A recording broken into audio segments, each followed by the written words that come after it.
Welcome to the SportsPro Podcast.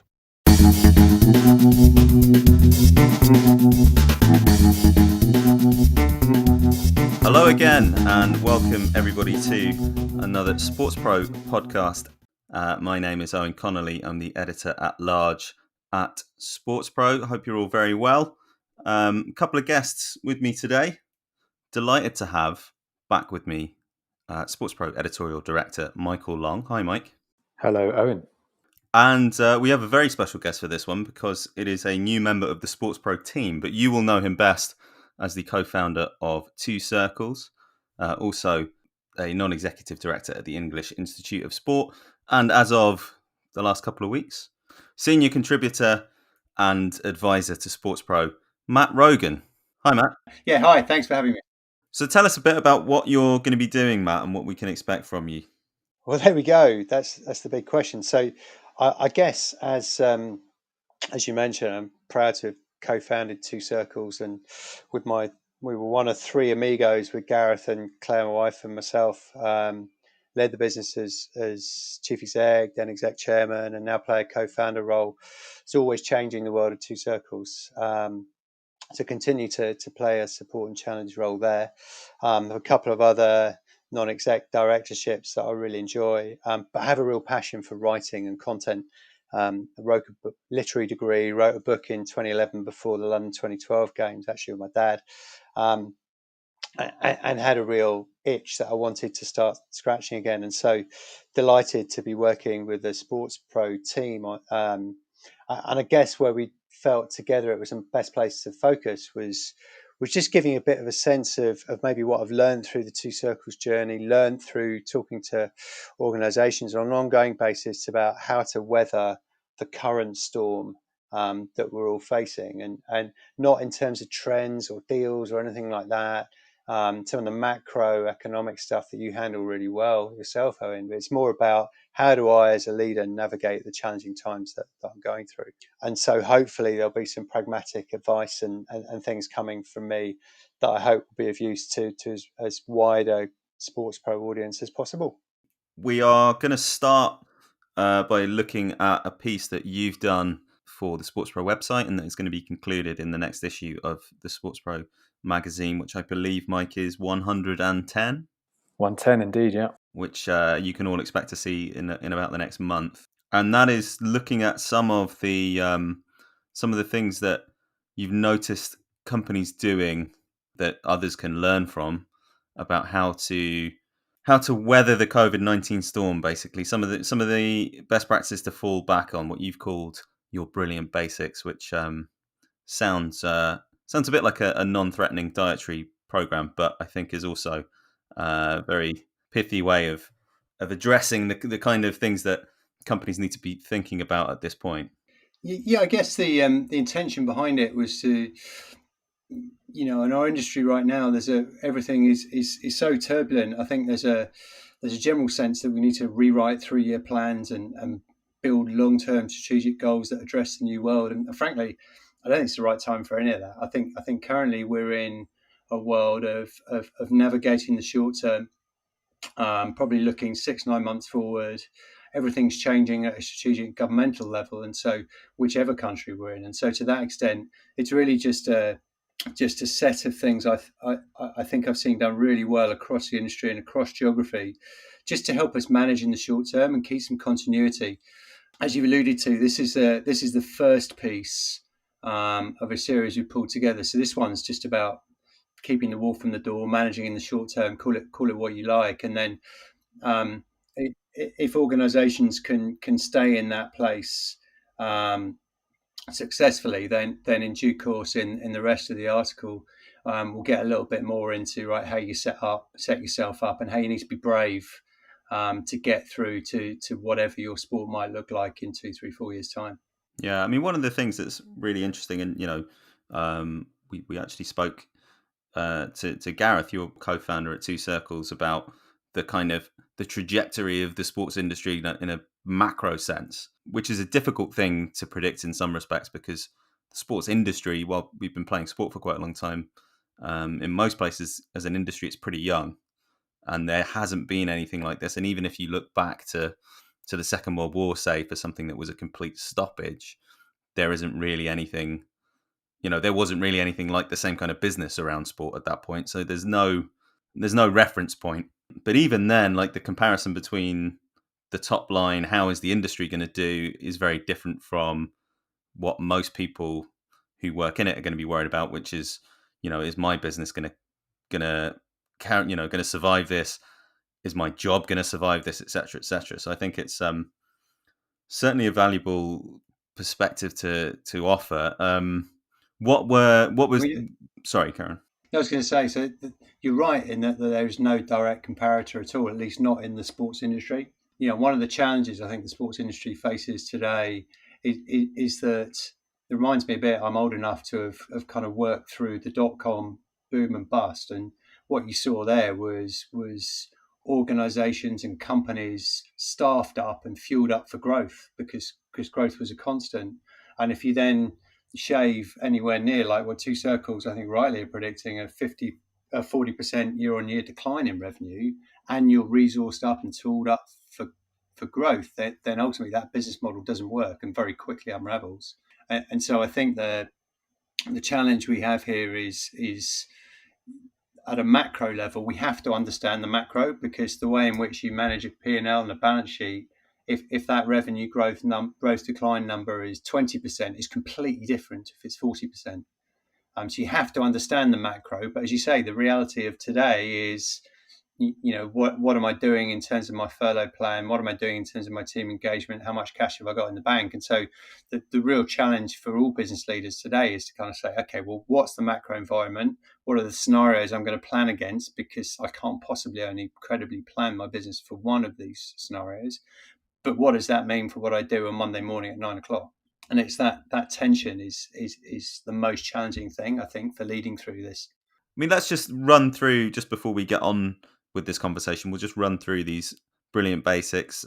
Scenario plan in real time, support and challenge internal teams, show less haste, more speed, get the tone of voice right, and stay visible by being relevant.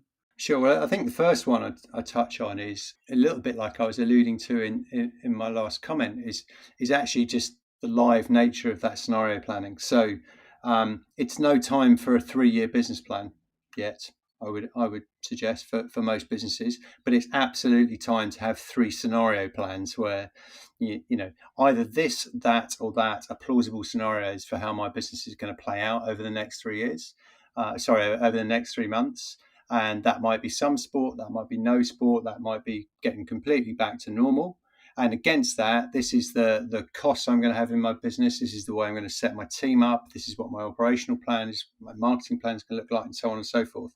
And effectively, you need to be parallel processing 3 live plans, I believe. You don't need nice strategy documents and 20-page sort of strategic visions, but you do need a deeply pragmatic view of saying, okay, if this happens, this is how we're going to react. If this happens, this is how we're going to react.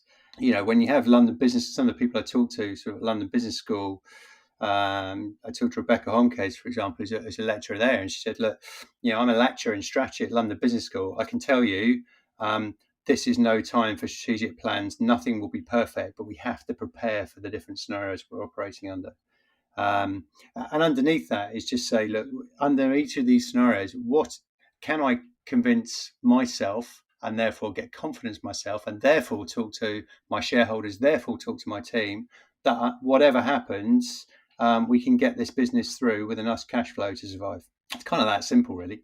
Yeah, I think that was just to move on to the second point, the second basic that you identified, Matt, which is about supporting and challenging internal teams. You speak there about team engagement, employee engagement, and really kind of rallying the troops through a crisis ultimately, I think, and ensuring that you've got the buy-in required to help kind of ride out this storm, really. I think it speaks to some of that macro stuff that we have been talking about in recent weeks, about this sense of togetherness and unity that has come about within the industry.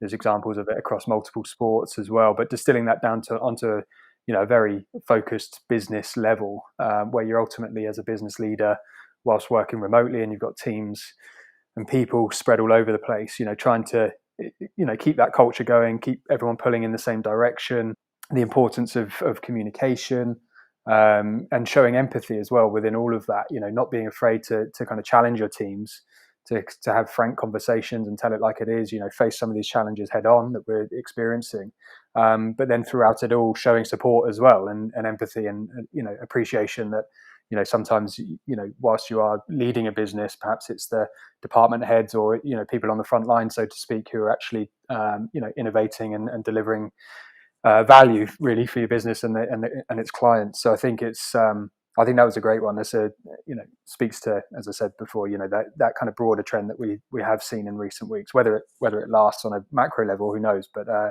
think from a business level, it's absolutely key. It's really well explained, that, Mike. I mean, look, I think the hard reality is, and I count myself in this, that a lot of senior leaders in sport come from a different era of management when there was a lot more stick and a lot less carrot, when we had a lot of people at more junior levels of the organisation not given and not expecting any kind of sense of overall openness on company strategy or direction. And frankly, the way that the workforce, generational shift in the workforce, means that's just not sustainable anymore. And underneath that as well, given the challenging environment we're in, there's just no excuse for management teams to sit in their ivory towers, to hunker down on solutions themselves, and then just go through a process of one-way communication with teams and expect them to be with you, right behind you, or right on Zoom, as it is at the moment. And frankly, they're too far away from the coalface to come up with the most pragmatic solutions anyway to some of the things that are going on at the moment. I really liked Jamie from BT Sports contributions from the SportsPro podcast, just sharing the sort of innovation going on in the individual teams to get themselves out of the scrape of trying to work out how to present the Bundesliga virtually. And the reality is, solutions come from the teams; they don't come from the ivory towers. So this is absolutely no time for management diktat. This is time for kind of warts and all openness and communication with team members, frankly, at a level that most sports, speaking for agencies, but most sports organisations haven't shared before. There will be hard messages around the fact that workforces can't be the same size they were 12 months ago, 18 months ago. And the real importance here for senior leaders is no surprise culture. So, articulating to your teams the challenges you're having, some of the things you're trying to fix, encouraging their creativity around helping fixing those, but also being very challenging of the hole that organizations need to get out of, but recognizing, to your point, Mike, that support needs to come with that too. The best cultures and best environments for managing in times like this, with the generational workforce we have now, are the best kind of paraphrase as being very high challenge, but very high support as well. High support and no challenge, you're modelly coddling people and you won't get through in the way you want to. High challenge and no support, you'll be lucky if they're still there after these challenging times. Yeah, and I think the other point that, I mean, you've alluded to it there with the size of teams. Lots of teams are going to be going through a period where people are being furloughed, and we might now be a couple of months. And I'm talking about the UK terms of this. I know it takes on a different character in different territories, but lots of teams will have people who've been retained as a core team, and then there'll be people who are on furlough, and you have to kind of be able to communicate why it is that certain people have been deemed essential, because that can be that can be detrimental to the spirit of a team as well. And there's ego comes into it, and insecurity comes into it, and all kinds of other things when you're dealing with people. And people, I guess, have to be able to redesign their own roles in order to get things done under challenging conditions where the old ways of doing things are just not currently possible. Yeah, that's absolutely right. And beyond the sort of common sense of an emotionally intelligent leader to think, okay, well, how do I rationalize furloughing decisions for my team and so on and so forth, which are fairly intuitive. The one thing that often gets missed in scenarios like this is that survivor syndrome. So often you find with workforces in any sector that large lose large swathes of of numbers, either temporarily or permanently, you get a lot of survivor guilt, and people left in the organisations thinking, blimey, I better step up now, or I've got to do 4 roles, or I feel really bad because that person's not here anymore and that he or she was my best mate. And those people need looking after too. And it's really easy to leave them behind in the overall thing. But ultimately, they're the people you need to double down and perform for you, and helping them rationalise that there's nothing personal in the decisions that are made, as well as nothing personal in the people you furloughed, is hugely important and often overlooked. I mean, the next point that you make is, or the next basic that you identify is another one really that's about communication and about people understanding, what part they're playing in a process, but it's more externally looking at how you communicate difficult decisions to partners, to customers or fans, and letting people know that they're when things are better, they're going to be coming with you, kind of thing.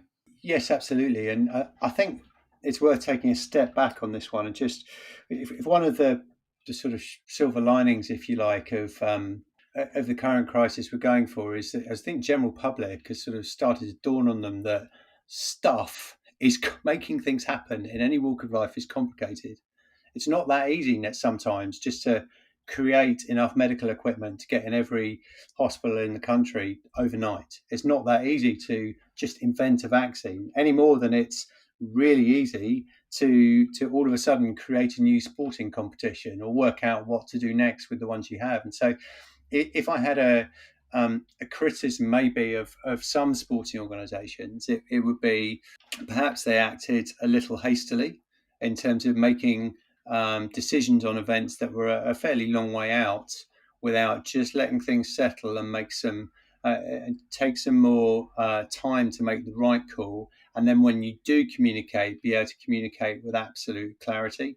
So if I look at the IOC, if I look at Wimbledon, if I look at the ECB's handling of the 100, I think they're all good examples of organisations that were maybe taking a little bit of heat because it took them a little while in the media's eye and the public's eye to come up with a definitive call on what they were going to do.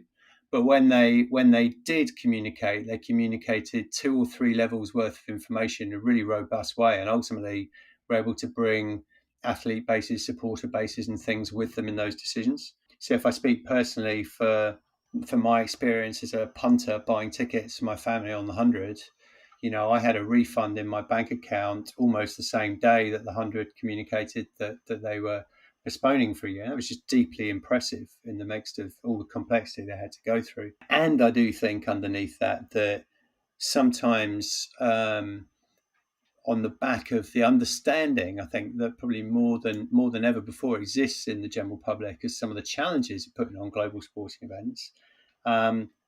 We sort of underestimated at times the amount of goodwill that might exist in the public base. So, for example, the Cider Series podcast, Cider Series event that I facilitated a few weeks ago, the BBC tennis correspondent David Law was telling a story about his tennis podcast that's completely crowdfunded. Very impressively, they have about 1,500 people who crowdfund that every year, and when they under the preserve that at each Grand Slam they do a live show every single day of the Grand Slams, as well as a weekly update show. And obviously those are now broadly off the table. David told us a story where he said we had 1,500 subscribers to fund the show, and when we said, look, I'm sorry, there's not going to be any live tennis, but we're going to do this instead. This is the program of content. It's not quite as much, but we hope you're going to value it as much. Only one of 1,500 crowdfunders stepped back and said, okay, well, on that basis, I'd quite like my money back. And I do think as an industry, we have an opportunity right now because there is more understanding of this challenge we're going through. And if we take our time, make considered decisions, communicate them well and clearly, I think there's more empathy for those perhaps than there has been for a long time in our industry. Yeah, I think it's interesting. There's definitely a balance to be struck. Obviously, you use the IOC example there with the postponement of the Olympic Games. That was perceived outwardly, externally and within the media as the IOC dragging their heels, buying themselves time, very much in a negative sense. Whereas, I think we all could appreciate that, the challenge the gravitas of that decision ultimately, and the challenges that would pose further down the line, the number of stakeholders that had to be dealt with before you can come to a decision, and the political implications as well as of dealing with the host government and things like that, everything that goes into it.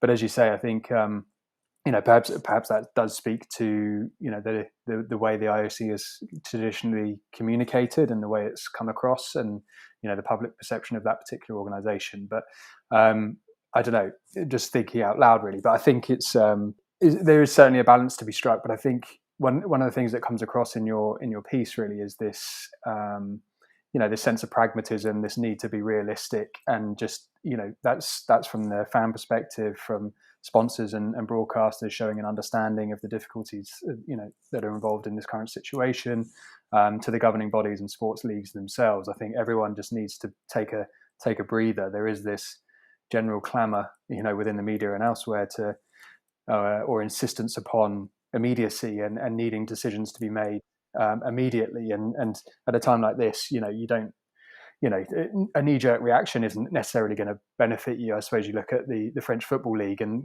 they're probably kicking themselves now, ultimately having to cancel before perhaps the true extent of everything panned out. And I think I think taking a breather, taking some time to kind of monitor and assess the situation is surely a good thing, and those that have and gone about it in the right way and explain themselves very well will come out of this pretty well, and have I think fans are pretty understanding, as you rightly say in your piece, and receptive when they're not communicated down to ultimately. So I was just going to say, I think that comes with a requirement of sporting organisations in and of themselves, just to be a bit more candid. To say, well, look, we can do this. Whether it's, renewing a membership for a following year or giving a rebate on season tickets, whatever it might be.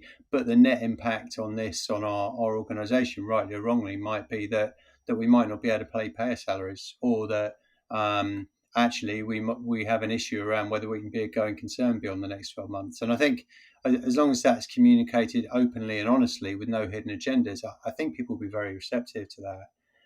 I think generally the context we're all in as businesses now is in the sports industry is just an expectation from the general public that we behave like adults. But I mean, everyone has to provide a degree of openness to work in different ways to get stuff done. Just like Jamie mentioned, the BT team. I was interesting. I thought last week the amount of bite back some professional tennis players who were suggesting they needed more than one person to accompany them to play a professional tournament.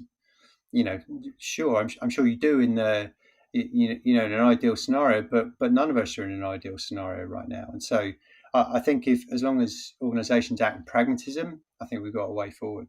Yeah, and to that point, pragmatism, realism, authenticity as well. I know one of your points is getting the tone of voice right, and you rightly kind of you pick out Wimbledon and the way they approached it, and that probably moves us on slightly. But in terms of external communication and being authentic, I think you used the example of Chelsea as well, of taking action in the community and things. I think bring fans in, invite them in and bring them along with you, and show that you are kind of struggling through this, muddling through this as we all are. I think that's going to and it's right to be wrong. We've seen in recent days where it's okay to be wrong. We've seen and accept that. We've seen UK politicians in recent days just performing a U-turn, having dug their heels in on an issue that clearly has caused a lot of feeling within the public sphere. And I think it's if you apply that to sports organisations, now of all times is to in a crisis, this is the time that you listen to your fans, you monitor the sense of feeling, the sentiment that there is out there on social media and things, and make sure you are that you're not tone deaf and you're getting your own tone of voice right. I think it's the fundamentals, isn't it? It's getting back to basics, really. I think it's a bare minimum to do that kind of stuff on an ongoing basis anyway, crisis or no crisis. Yeah, it's editorial. It's a really tough balance, isn't it? Because on one level, you have to recognise that sport is a relatively insignificant part in what's going on in our world right now, and yet at the same time, you need to recognise it is one of the remaining solaces for a lot of people having a very tough time, and so you've got to kind of navigate that balance, and that's why I thought, for me, the most powerful piece of content was Wimbledon's, which was a piece that came out just after the cancellation, recognising that actually the cancellation of a tournament in the general scheme of mid-lockdown where we were was not that important, but having Roger Federer voice it and express his dismay at the fact that the event was cancelled too. It was just kind of getting that balance, I think, is complex and really difficult.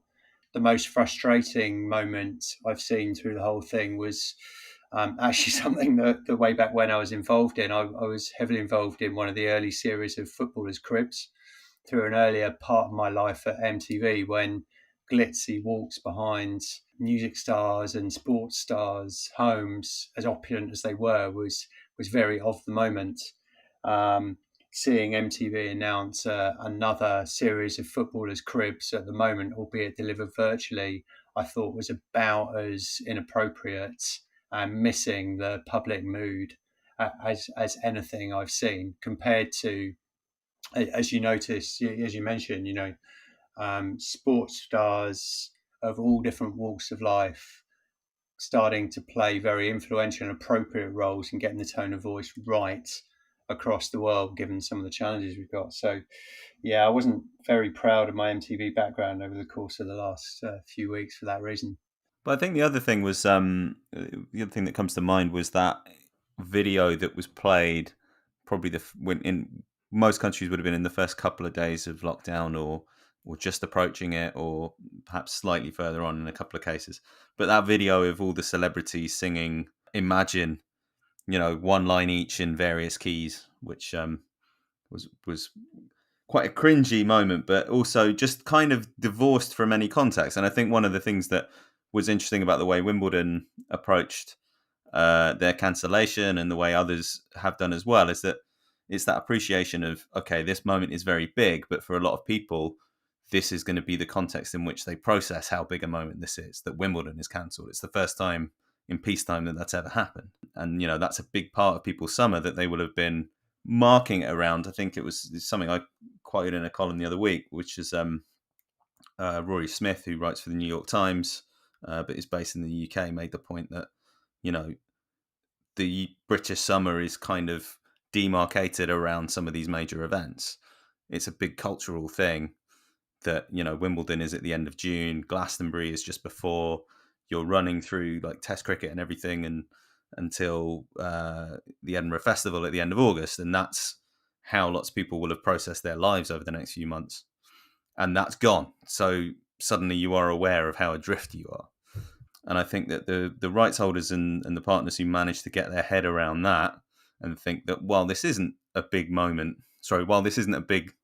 deal in the context of the people who are suffering and the people who are sadly losing their lives, it's a poignant note for a lot of people.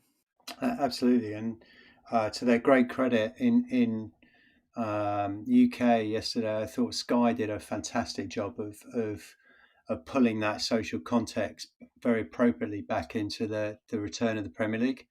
Felt like I got the balance really nicely between reflecting the excitement of the sport coming back, but also the broader context within which it operated. And there were some little things I thought in that. The fact that there weren't crowds there meant there was more focus on the players, actually. Some of the things the players were going through and have been going through. Less focus on the pundits again, and more on the actual action, and more on the fans at home watching. A lot of things, I think, that will have a resonance way beyond, one would hope, the end of the pandemic. Help us spread the word about the SportsPro Podcast. Subscribe, like and share our content on social. Join the conversation on Twitter with the hashtag SportsProPod. And if you're enjoying our work, why not leave us a rating and a nice review on your podcast platform of choice? And if you want to get in touch, you can send us an email, podcast@sportspromedia.com. The SportsPro Podcast. We're listening too. the final point that you make is that organisations have done very well by staying visible. What are some of the things that you've noticed there? So it's visible by being relevant, I think. Yeah, we sort of started to touch on that. I think I had to say, over the course of the last few months, footballers' cribs notwithstanding, I think sports organisations in general that I've noted have done a very good job of actually not just being there for the sake of being there, not tweeting out Black Lives Matter with nothing other than a sort of a black screen on a tweet, as we've seen a lot of brands outside of the sports industry do, but tangibly support the broader efforts going on, whether it's, as you say, Chelsea providing facilities and food deliveries and things, providing their hotel free of charge. There's things like that going on from sports organisations up and down the country, often, by the way, without any loud fanfare.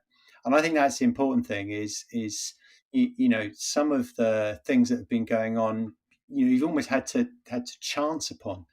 I was speaking to somebody this morning from Opro Mouthguards, who make mouthguards for rugby and hockey and so on, and they were telling me they've retooled their whole factory to make PPE, and they just hadn't really made anything of it because it just felt like the kind of thing that an organisation that had the capability to do it should be doing. And I just think I'm really proud of the way the sports industry's gone about this, which is not great fanfare, but just staying visible, but doing so in a very relevant and probably quite toned down way. I think it talks really well to the kind of role sport can play going forward in terms of being a tangible, positive, constructive force in society. And having watched the headlines in both sides of the UK and the United States over the last few days, I believe more than ever that that's going to be one of the upsides coming out of the challenges we're currently facing.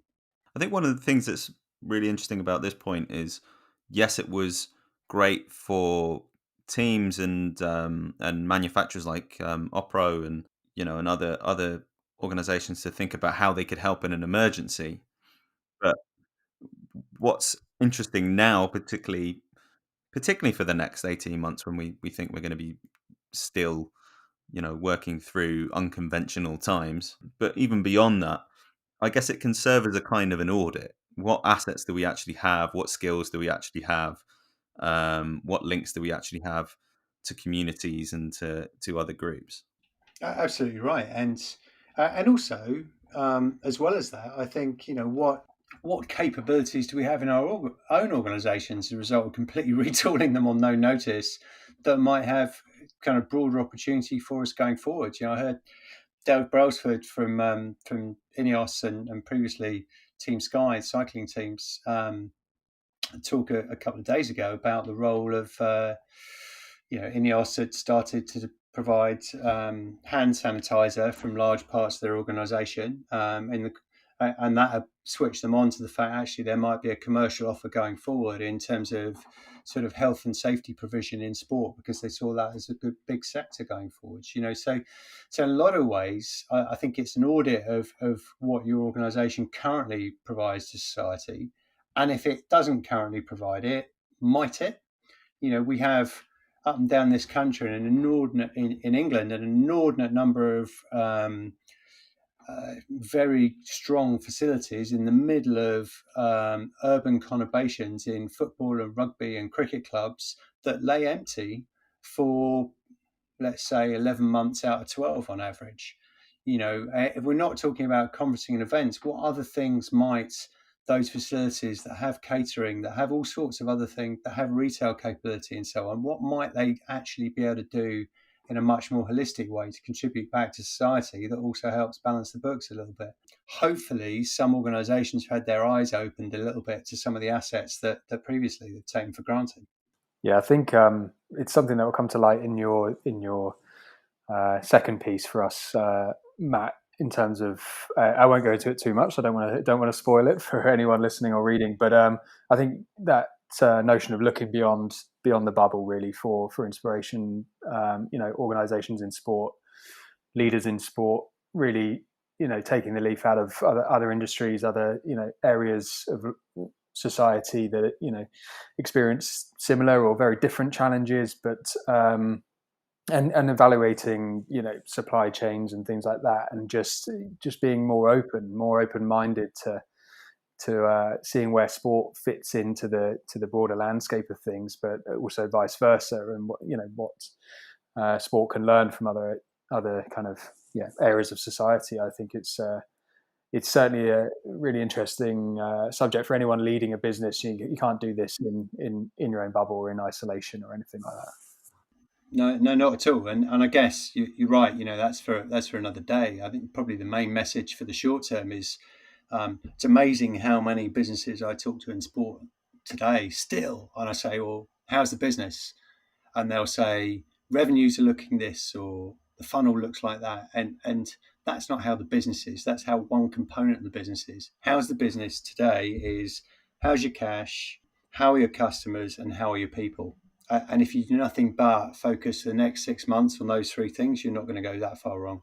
Yeah, looking, as you say, it's this looking beyond the bubble is something that is an ongoing thing, but it's perhaps something for another day. I think we've got to weather this storm initially, and I think Matt, as I said before, I don't want to spoil it for the listeners, but you'll be getting into that in due course in our next magazine and over the coming months. I think this is exactly why we wanted to get you on board. We were very keen to get you on board to kind of bring this real practical advice for running a better business in future, today and tomorrow. Really, I think as we said at the top of the episode, we at the start of this discussion, we often talk about trends and patterns and deals and the macro stuff, but I think you're able to really kind of bring this back to terra firma, grounding us in the specifics of the nuts and bolts of what's required to get through this. So not to spoil it, but I know you're very much encouraging business leaders, let's say, in the sports industry to look to 2022 and beyond. Matt, I don't know if you want to elaborate on that without giving too much away. Yeah, you hit the nail on the head, really. I think one of the things that business leaders need to do is take the pressure off themselves in terms of thinking about rejigging 3-year plans or anything like that right now. It's about hunkering down for the short term, focusing on those three things, really. It's kind of cash, customers and employees, getting through the next 6 months. And then the next staging post I would suggest is thinking, once you're comfortable, you're settled, once you've picked your one of three scenarios for the midterm, just thinking about what might look different in your market in 2022. Don't even worry about 2021. 2021 for all of us is going to be a staging post to move from the current challenges to what we want our future organizations to look like. It's a passing through zone, if you like. So take comfort in focusing on the short term right now. And over time, once you get more settled, then it starts getting a little bit more towards, okay, well, how might our industry look different in 2022? How do we get beyond the bubble to understand how other industries might look? And how do we move forward in this new world? And how brave do we need to be to get there? All right. Well, I think that's a great note to finish on. Matt, thanks very much for your time today. We look forward to seeing what we can get out of you now in the future. But everybody, I would strongly encourage to check out Matt's piece on sportspromedia.com and the one to follow in issue 110 of the magazine. I guess all that leaves us with is to thank you for your time, Matt. Not at all. Thanks for having me. Look forward to the next time. And to thank Michael Long as well. Cheers, Eoin. And thanks to you as well, Matt. Great to have you on board. And to thank all of you for listening. We'll obviously have a couple more podcasts coming out in the next week. And do be sure to check out the SportsPro Insider Series, which there'll be one happening this week as it's coming out. But yeah, just keep an eye on sportsproinsiderseries.com to see what you could be joining in with. And we'll speak to you again very soon. Bye-bye.